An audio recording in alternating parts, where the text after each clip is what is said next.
কুরবানির অর্থ হচ্ছে ত্যাগ করা। কি করা? ত্যাগ করা। নিজের মধ্যে যে পশুত্ব আছে এই পশুত্বকে কোরবানি করে দেওয়া। শুধুমাত্র গোশত খাওয়া এটা কোরবানির মূল উদ্দেশ্য না। প্রতি বছর ঘুরে ঘুরে একটা বছর পর পর এই ঈদুল আজহা কুরবানির দিন আমাদের মাঝে আসে আমাদের ত্যাগের মহিমা শিক্ষা দিতে, ত্যাগের মহিমায় আমাদের জীবনকে উদ্ভাসিত করতে। যদি কারো কোনো প্রশ্ন থাকে তাহলে আলোচনার শেষে আমি 2-4 মিনিট সময় দিব, তখন আপনারা প্রশ্ন করবেন যদি থাকে। সম্মানিত হাজিরিন, আলোচনার শুরুতে আমরা জানি কুরবানি ওয়াজিব হওয়ার শর্ত কি। কুরবানি ওয়াজিব হওয়ার কিছু শর্ত আছে। সবার উপরে কুরবানি ওয়াজিব নয়। শর্ত হচ্ছে যাকাতের যে নিসাব আছে আপনারা জানেন 7.5 ভরি স্বর্ণ অথবা 52.5 তোলা রূপা। বর্তমান বাজারে যেই পরিমাণ মূল্য আসে এই পরিমাণ সম্পদ যদি আপনার কাছে ঈদুল আজহার শুরুর দিন থেকে মানে জিলহজ মাসের 10 তারিখ সূর্য উদিত হওয়ার পর থেকে ফরজ নামাজের পর, ফজরের নামাজের পর থেকে নিয়ে 10, 11, 12 জিলহজ সূর্য অস্ত যাওয়ার আগ পর্যন্ত এই 3 দিনের মধ্যে আপনি যদি এই পরিমাণ সম্পদের মালিক হন এবং এটা যদি আপনার নির্দিষ্ট আপনার যে খরচ আছে, পরিবারের খরচ, পার্সোনাল খরচ, যত ধরনের খরচ আছে এগুলো বাদ দিয়ে যদি আপনার কাছে এই পরিমাণ সম্পদ অতিরিক্ত হয় তাহলে আপনার উপরে কুরবানি ওয়াজিব। সহজভাবে যদি আমি বুঝাই তাহলে 52.5 ভরি রূপা, এটার বর্তমান বাজার মূল্য ধরেন 2200 টাকা রূপার ভরি, 2200 টাকা ভরি। তো সেই হিসেবে 52.5 ভরি রূপার দাম আসে কত? ধরেন 1 লাখ সামথিং, কম বেশি আসে। তো 1 লাখ টাকা যদি আপনার কাছে অতিরিক্ত থাকে অথবা এই পরিমাণ সম্পদ আপনার কাছে অতিরিক্ত থাকে, সেটা হতে পারে স্বর্ণ, হতে পারে রূপা, হতে পারে আপনার জায়গা জমি যেটা থেকে আপনি ভাড়া পান, লিজ দেওয়া, অথবা আপনার ফ্ল্যাট বাসা আছে যেটা আপনার নিজের পার্সোনাল খরচের চেয়ে অতিরিক্ত। আপনি যে বাসায় থাকেন সেই বাসা বাদ দিয়ে, আপনি যে গাড়িটা ব্যবহার করেন সেই গাড়ি বাদ দিয়ে, আপনার নিজের স্ত্রী, সন্তান সবার ভরণ পোষণ সব কিছু বাদ দিয়ে, টোটালি যত খরচ আমাদের হয় সাংসারিক সব খরচাদি বাদ দিয়ে আপনার কাছে যদি 1 লাখ টাকা সমমূল্যের সম্পদ অথবা টাকা আপনার কাছে অতিরিক্ত থাকে তাহলে আপনার উপরে কোরবানি ওয়াজিব। বুঝতে পেরেছেন সবাই? আচ্ছা, কোরবানি ওয়াজিব হওয়ার শর্ত আমরা জানলাম। এবার আমরা জানি কোরবানির ফজিলত কি। কোরবানি ওয়াজিব হওয়ার পরে আমরা যদি কোরবানি করি তাহলে ফজিলত কি এটা জানার দরকার আছে না? তো এটার ফজিলত কি, কেন কোরবানি করব? শুধু কি গোশত খাওয়া? যদি গোশত খাওয়ার নিয়ত আপনার মধ্যে থাকে তাহলে কি কোরবানি হবে? কথা বলেন না কেন? কোরবানি হবে না। তাহলে ফজিলতটা কি?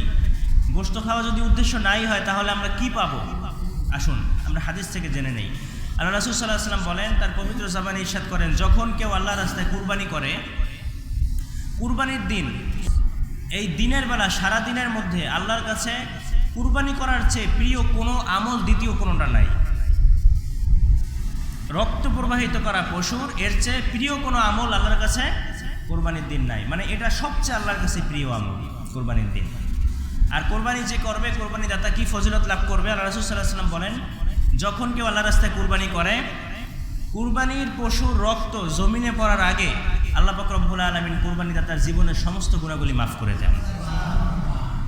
অন্য এক হাদিসে আল্লাহ রাসূল সাল্লাল্লাহু আলাইহি ওয়াসাল্লাম ইরশাদ করেন, যাদের সামর্থ্য আছে আল্লাহর রাস্তায় কুরবানি করো, কেননা তোমার এই কুরবানির জন্তুটা, তার শিং, তার পশম, তার লেজ, তার কান, এগুলো সহ সে কিয়ামতের ময়দানে হাজির হবে এবং তোমাকে পিঠে নিয়ে ফুলসিরাত পার করে জান্নাতে পৌঁছে দিবে। সুবহানাল্লাহি ওয়া বিহামদিহি। এভাবে অসংখ্য ভরি ভরি কোরবানির ব্যাপারে আল্লাহ রাসূল সাল্লাল্লাহু আলাইহি ওয়াসাল্লাম ফজিলত বর্ণনা করেছেন।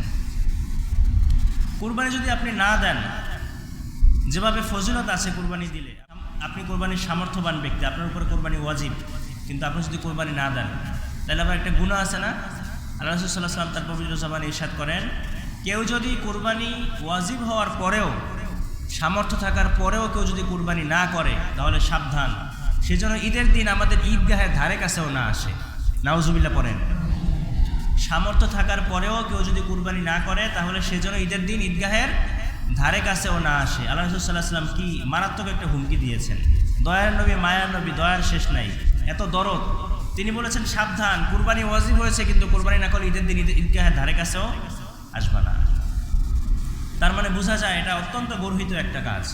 ওয়াজিব হওয়ার পরে সামর্থ্যবান ব্যক্তি সে কুরবানি করবে।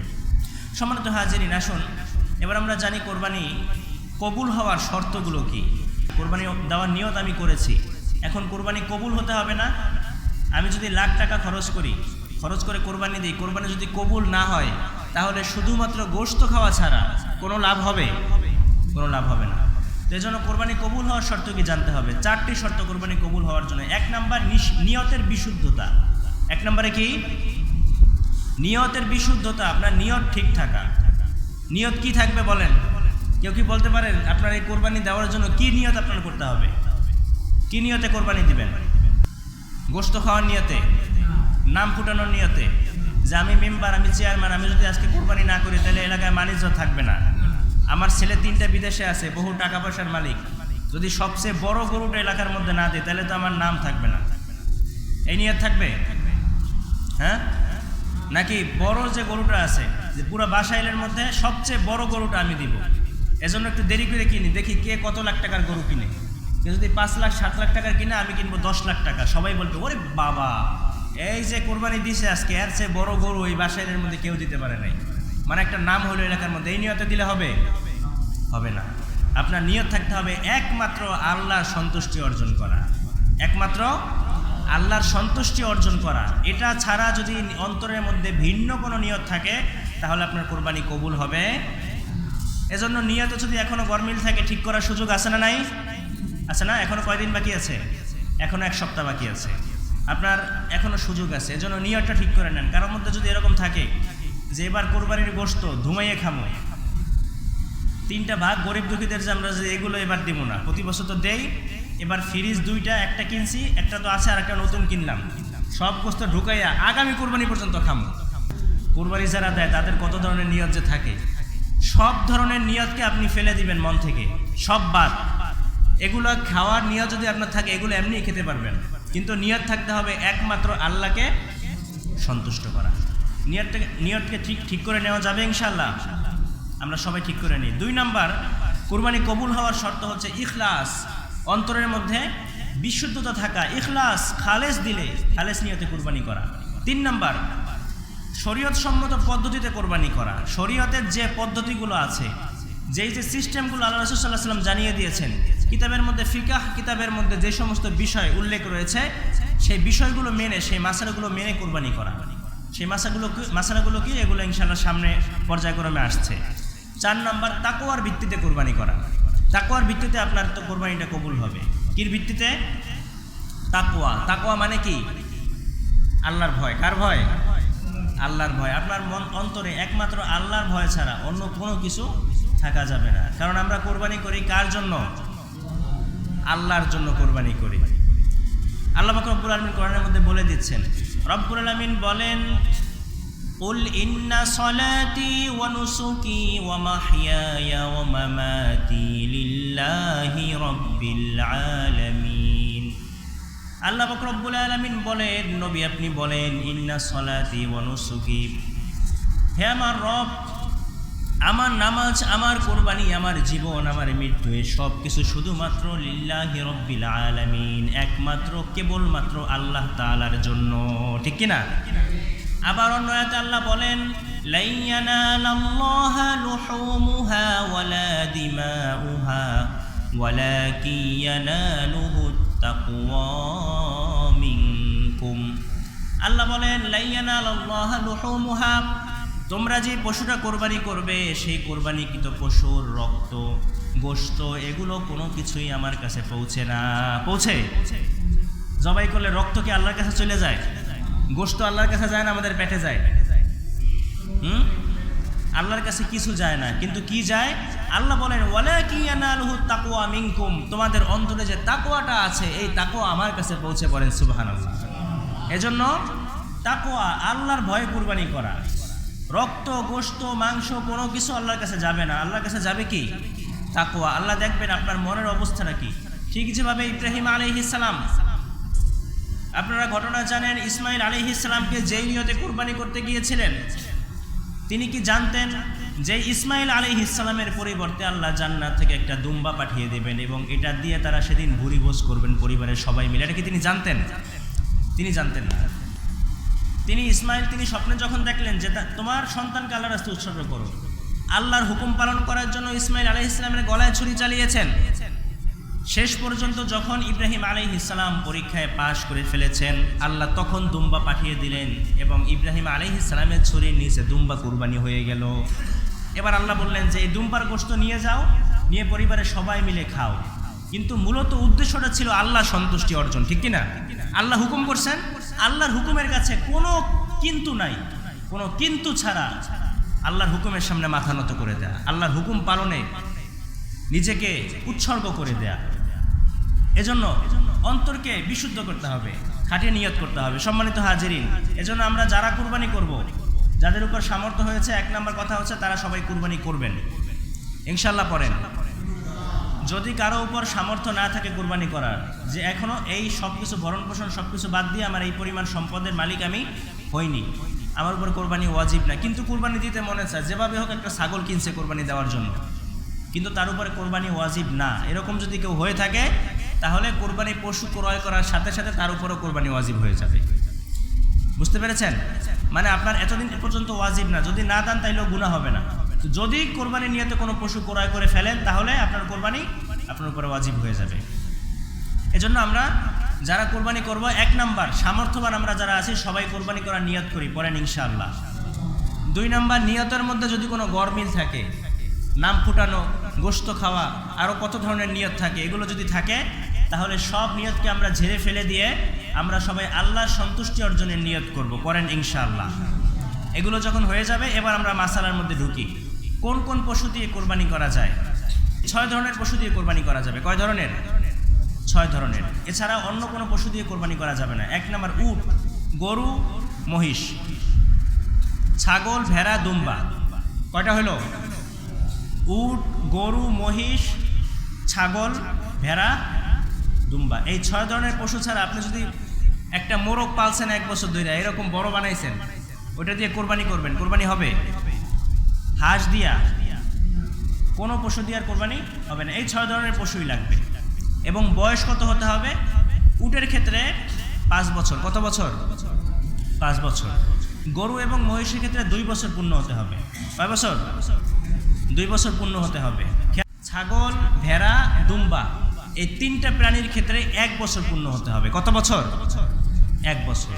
তবে যদি ভেড়া এবং দুম্বার ক্ষেত্রে আপনার 7-8 মাস হয়েছে, 1 বছর হয় নাই কিন্তু দেখতে 1 বছরের মতো, দুম্বা, ভেড়া যদি এমন হয় দেখতে 1 বছরের মতো, তাহলে এটা দিয়ে কুরবানি করা যাবে, কিন্তু ছাগল দিয়ে না। যদি ছাগল 6-7 মাস হয়েছে কিন্তু দেখতে 1 বছরের মতো, এরকম যদি হয় তাহলে এটা দিয়ে কুরবানি হবে না। হ্যাঁ, গরু কি হবে না? 2 বছর হতে হবে, মাস্ট বি 2 বছর হতেই হবে গরু। আর ছাগলের ক্ষেত্রে 1 বছর হতেই হবে, 1 বছর না হলে হবে না। যদি এমন হয় দেখতে 1 বছরের মতো, যার কাছ থেকে কিনতেছেন সেও বলছে 1 বছরই বয়স হয়েছে, 1 বছরের কম হয় নাই, কিন্তু বাস্তবে 1 বছর হয় নাই, এরকম হয় না? দেখতে 1 বছরের মতো, বিক্রেতা বলছে 1 বছরই বয়স হয়েছে, 1 বছর প্লাস হয়েছে, কিন্তু বাস্তবে 1 বছর হয়নি। যদি এরকম হয় তাহলে বিক্রেতা দায়ী থাকবে, আপনার কুরবানি কবুল হয়ে যাবে। কিন্তু আপনার যাচাই বাছাই করে কিনতে হবে যে আসলেই দেখতে 1 বছর হয়েছে কিনা। কারণ কিনতে গেলে তো এটা বোঝার উপায় নাই যে আসলে 1 বছর হয়েছে কিনা। বিক্রেতা তো কত কথাই বলে, আর দালাল তো আছে না নাই? হ্যাঁ, দালাল তো বিক্রি করার জন্য কত ধরনের রঙের ঢঙের কথা কিনতে গেলে দেখা যায়। তো গরু, মহিষ এগুলোর ক্ষেত্রে 2 বছর, ছাগলের ক্ষেত্রে কয় বছর? 1 বছর। ভেড়া, দুম্বার ক্ষেত্রে 1 বছরই, তবে যদি 6-7 মাস, 8-9 মাস হয়, কিন্তু দেখতে যদি 1 বছরের মতো হয় তাহলে এটা দিয়ে কুরবানি করা যাবে, ছাগল দিয়ে করা যাবে না। খেয়াল রাখবেন, অনেকে মনে করে যে ছাগল মনে হয় 1 বছর না হলে কুরবানি করা যাবে না, এটা স্পষ্ট মাসালা। আচ্ছা, এবার আমরা জানি কোন কোন ত্রুটি থাকলে কোরবানি হবে না, পশুর কোন কোন রোগ থাকলে, কোন কোন ত্রুটি থাকলে সেই পশু দিয়ে কোরবানি করা যাবে না, জানার দরকার আছে না? 1 নাম্বার, অসুস্থতা। পশু যদি অসুস্থ হয়, দেখলেই বোঝা যায় এটা অসুস্থ পশু, এরকম আছে না? আপনি কিনতে গেছেন, দেখলেই বোঝা যায় এই পশুটা অসুস্থ। তার অসুস্থ এটা যদি সামনে আপনার চোখের সামনে ধরা পড়ে তাহলে এই পশু দিয়ে কোরবানি হবে না। 2 নাম্বার, অন্ধ, যদি কোরবানির পশুটা অন্ধ হয় তাহলে এটা দিয়ে কোরবানি হবে না। অথবা এমন যে অন্ধ না কিন্তু তার চোখে সমস্যা আছে, এই সমস্যার কারণে সে সামনে যদি কোনো খাবার রাখা হয় অথবা সামনে যদি তার সামনে দিয়ে কোনো কিছু যায় তাহলে সেটা স্পষ্ট সে দেখতে পায় না, এরকম যদি হয় তাহলে এই পশু দিয়েও কোরবানি হবে না। 3 নাম্বার, খোরা পশু যদি হয়, একটা তো 4 পায়ে সমস্যা হতে পারে অথবা 2 পায়ে সমস্যা হতে পারে, এটা তো স্পষ্ট, অথবা 1 পায়ে একটু সমস্যা, এক পা তার ভেঙে গিয়েছে অথবা যে কোনো কারণে সে খোরা হয়ে গিয়েছে, এবার সে এতটুকু হাঁটতে পারে না যে আপনি যদি কোরবানির স্থান পর্যন্ত তাকে নিয়ে যান সে হেঁটে অতটুকু যেতে পারবে না। যেমন ওই রাস্তায় কোরবানি করবেন, এইখান থেকে রাস্তা পর্যন্ত আপনি নিয়ে যাবেন, সে হেঁটে যাওয়ার সক্ষমতা তার নাই, এরকম যদি হয় এই পশু দিয়ে কোরবানি হবে না। খেয়াল করে শুনবেন। 4 নাম্বার, দুর্বল শুকনা, মানে খুব দুর্বল, তার শরীরের মধ্যে দুর্বলতা স্পষ্ট ফুটে উঠেছে, বসলে আর দাঁড়াইতে চায় না, রথ লাগিয়ে গেছে, বুঝতে পারছেন, দাঁড়াইলে পাক্কে পড়ে যায়, আছে না নাই? এরপরে অনেক শুকনা, এই পশু দিয়ে কোরবানি হবে না। এরপরে 5 নাম্বার, যদি দাঁত না থাকে, দাঁত যদি না থাকে তাহলে এই পশু দিয়ে কোরবানি হবে না। যদি এতটুকু পরিমাণ দাঁত থাকে যে সে ঘাস অথবা অন্যান্য এই সমস্ত খাবার সে নিজে চিবিয়ে খেতে পারে, এই পরিমাণ দাঁত থাকলে তাহলে সেই পশু দিয়ে কোরবানি হবে। কিন্তু ঘাস যদি চিবিয়ে খেতে না পারে এই পশু দিয়ে কোরবানি হবে না, খেয়াল রাখবেন। 6 নাম্বার, শিং যদি না থাকে, শিং জন্মগতভাবে শিং ওঠে না, এরকম যদি হয় যে জন্মগতভাবে এটা শিং নাই, তাহলে সেই পশু দিয়ে কোরবানি হবে। কিন্তু শিং উঠছিল, শিং ভেঙে গিয়েছে, এরকম হয় না, শিং ভেঙে গেছে, অর্ধেকের বেশি যদি শিং ভেঙে যায় তাহলে সেই পশু দিয়ে কোরবানি হবে না। যদি অর্ধেকের কম ভাঙে তাহলে সেই পশু দিয়ে কোরবানি হবে, মনে রাখতে হবে। অতএব শিং যদি না থাকে তাহলে সেই পশু দিয়ে কোরবানি হবে না, অর্ধেকের বেশি অথবা পুরো শিংই ভেঙে গিয়েছে সেই পশু দিয়ে কোরবানি হবে না।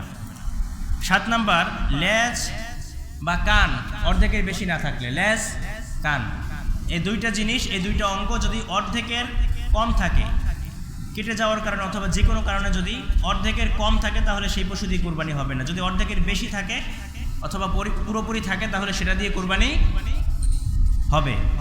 এতটুকু মাসালা আপনারা সবাই ক্লিয়ার? তাহলে সব কথার মেন কথা হচ্ছে আমার পশুটা হতে হবে নিখুঁত, কি নিখুঁত, দৃশ্যমান, কোনো রোগ এটার মধ্যে থাকা যাবে না।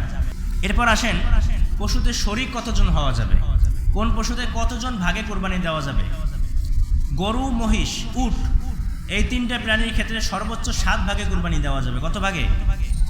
7 ভাগে। অনেকে মনে করেন যে 3 ভাগ মানে বেজোর হিসেবে কোরবানি দিতে হবে, মনে হয় 3, 1, 3, 5, 7 এভাবে না দিলে কোরবানি হবে না, এরকম মাসালা অনেকে জিজ্ঞাসা করে।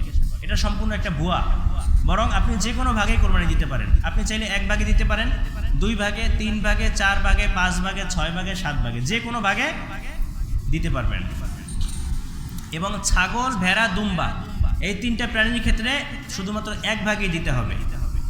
1 ভাগ ছাড়া 2 ভাগ, 3 ভাগের মধ্যে বসানো যাবে না। ভাগিদারের ক্ষেত্রে যারা ভাগে কোরবানি দিবেন তাদের ক্ষেত্রে অবশ্যই এটা খেয়াল রাখতে হবে আপনি কার সাথে ভাগে কোরবানি দিচ্ছেন। আপনার নিয়ত পুরোপুরি সহি, আপনার নিয়তের মধ্যে কোনো গরমিল নাই, একমাত্র আল্লাহ সন্তুষ্টির জন্য আপনি কোরবানি করছেন। কিন্তু আরেকজনের ভাগিদার লইছেন, এর মনে মনে অন্য নিয়ত, অথবা নাম ফুটানোর নিয়ত থাকতে পারে, অথবা গোশ খাওয়ায় অন্য যে কোনো নিয়ত থাকতে পারে। যদি এরকম থাকে তাহলে এই ভাগে যদি 7 জন থাকে 7 জনের কারো কোরবানি হবে না। আই রিপিট, আমি আবার বলছি, যদি ভাগে কোরবানি দেন 7 জন, এর মধ্যে 1 জনের নিয়ত ঠিক, বাকি 6 জনের নিয়তের মধ্যে গরমিল, অথবা 6 জনের নিয়তি ঠিক আছে কিন্তু 1 জনের নিয়তের মধ্যে গরমিল আছে, তাহলে এই 7 জনের কারো কোরবানি হবে না। এজন্য ভাগ অ্যাভয়েড করা যত সম্ভব একা দেওয়াটাই উত্তম, যদি সম্ভব হয়। সেটা হোক একটা ছাগল দেন, কারণ গোশত খাওয়া তো এখানে উদ্দেশ্য না। এখন যদি মনে করেন যে আমি যদি ছাগল দিই তাহলে তো মান সম্মান থাকবে না, গরুই দিতে হবে, এই নিয়তে আপনি যদি গরু কোরবানি করেন তাইলে আপনার কোরবানি এমনিও হবে না, ঠিক কি না? কারণ আপনার নিয়তের মধ্যে গরমিল আছে না? গরমিল আছে। এজন্য ভাগে যারা কোরবানি দিবেন খুব কেয়ারফুলি ভাবে কোরবানি দিবেন। এরপরে আসেন কোরবানির পশু জবাই কে করবে। নিজের কোরবানি পশু নিজে জবাই করা উত্তম। ভালো করে খেয়াল করবেন, নিজের কোরবানি পশু নিজে জবাই করা কি উত্তম। আল্লাহ রাসূল সাল্লাল্লাহু আলাইহি ওয়াসাল্লাম এটার উপরে বিশেষ তাগিদ দিয়েছেন। অতএব আপনি যদি নিজের পশু নিজে জবাই করতে পারেন তাহলে আপনারটা আপনিই জবাই করবেন। আর যদি একান্ত না পারেন, যে হুজুর দোয়া পারি না, মাসালা পারি না, এরকম আছে না যে কোন দোয়া পড়তে হয় এটা পারি না, তো আপনি গরু কিনলেন এত টাকা খরচ করে, আপনি কোরবানির আগে নিজে জবাইটা যেন নিজে দিতে পারেন। এই যে দোয়াগুলো আছে, আহামরি খুব বেশি দোয়া কিন্তু না, ছোট্ট একটা দোয়া।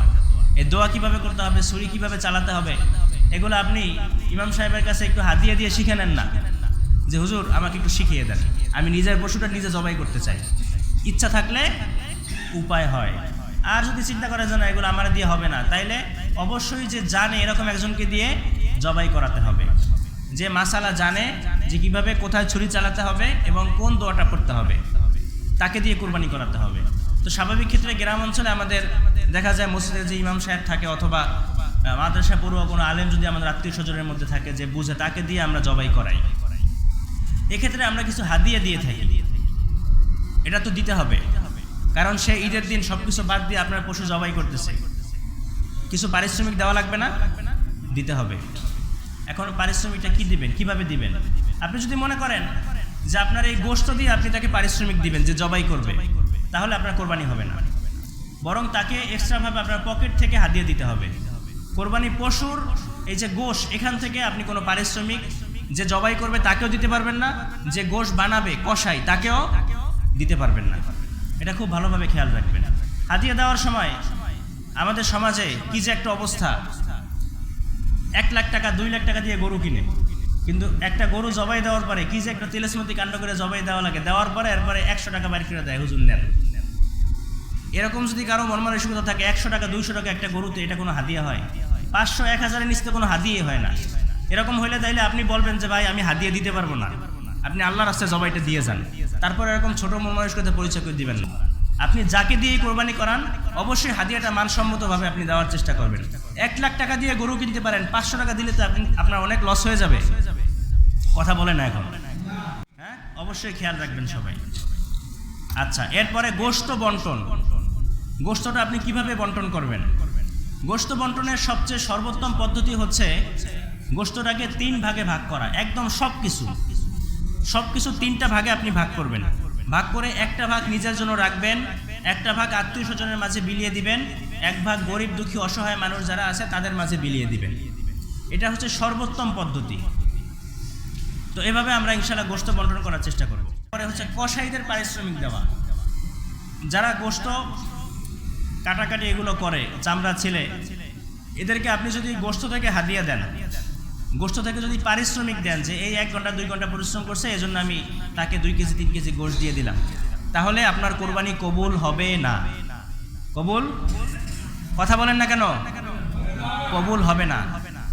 যে জবাই করবে তাকেও যদি আপনি গোশত দিয়ে পারিশ্রমিক দিতে চান, যে কসাই আছে যে জবাই করবে আর যে কসাই আছে তাকে আপনি গোশত দিয়ে পারিশ্রমিক দিতে পারবেন না, বরং আপনাকে এক্সট্রা আপনার পকেট থেকে তাকে পারিশ্রমিক দিতে হবে। তবে আপনি যদি নিয়ত করেন কসাই যে অথবা যে জবাই করছে সে গরিব মানুষ, আপনি তাকে চাইলে কিছু গোশ হাদিয়া হিসেবে দিতে পারেন। গরিব দুঃখী অথবা আত্মীয় স্বজনের ভাগ থেকে আপনি পারিশ্রমিক দেওয়ার পরে এক্সট্রা তাকে কিছু গোশ আপনি হাদিয়া দিতে পারেন, এতে কোনো সমস্যা নাই। কিন্তু ওই গরুর ওই পশু থেকে আপনি পারিশ্রমিক দিতে পারবেন না। বুঝতে পারছেন মাসালা সবাই? এরপরে আসেন আকিকার বিধান। অনেকে বলে যে কোরবানির পশুর সাথে কুরবানির সাথে আকিকা দেওয়া যাবে কিনা। এই কথা হচ্ছে আকিকা দেওয়া যাবে। 7 ভাগ যদি হয় কোরবানির, যদি আপনার উপরে কোরবানির সামর্থ্য থাকলে 1 ভাগ আপনার কোরবানির জন্য রাখতে হবে। এরপরে বাকি যে 6টা ভাগ থাকবে, 6টা ভাগে আপনি, যেমন ছেলের ভাগ হচ্ছে 2টা আর মেয়ের ভাগ কয়টা? 1টা। তো আপনার যদি 1 ছেলে থাকে 2টা ভাগে আপনি দেন আকিকা, তাহলে তো 3 ভাগ হয়ে গেল। এভাবে আপনি হিসাব করে আপনি দিতে পারবেন, সমস্যা নাই। এরপরে আসেন কোরবানির চামড়ার বিধান। চামড়া কি করবেন? কোরবানির চামড়া এটা আপনি চাইলে নিজে ব্যবহার করতে পারেন। খেয়াল করে শুনবেন, যদি নিজে ব্যবহার করতে পারেন, ইদানিংকালে দেখি আমরা কোরবানির চামড়াও খায় অনেকে, গরুর চামড়া। তো যদি এইভাবে প্রসেসিং করে আপনি খেতে পারেন, আপনার রুচিতে করলে আপনি খেতে পারেন। অথবা আপনি যদি নিজে ব্যবহার করবেন, যে শুকাই একটা জায়নামাজ অথবা অন্য কিছু বানাবেন, তাহলে সেটা করতে পারেন। কিন্তু যদি আপনি বিক্রি করলে এই টাকাটা সম্পূর্ণ গরিবের হক হয়ে যায়। কার হক? গরিবের হক। মনে রাখবেন, কোরবানির গোশত চামড়া মানে যে কোনো অংশ কোরবানির পশুর, এই অংশ আপনি বিক্রি করতে পারবেন না। যদি বিক্রি করেন তাহলে সমুদয় টাকাটা এতিমখানায় অথবা গরিব মিসকিন যারা আছে তাদেরকে দিয়ে দিতে হবে। যদি না দেন তাহলে আপনার কোরবানি হবে না। এজন্য চামড়াটা বিক্রি না করে যদি কোনো এতিমখানায় দেওয়া যায়, যে তারা এটা নিজেরা প্রসেসিং করবে, তারা সংরক্ষণ করবে, তাহলে দিয়ে দিবেন। আর যদি একান্ত বিক্রি করতেই হয়, বিক্রি করে টাকা আপনি নিজে ব্যবহার করতে পারবেন না, নিজে খরচ করতে পারবেন না, বরং টাকাটা কি করবেন বলেন, কি করবেন টাকা? হ্যাঁ, গরিবদেরকে দিয়ে দিবেন।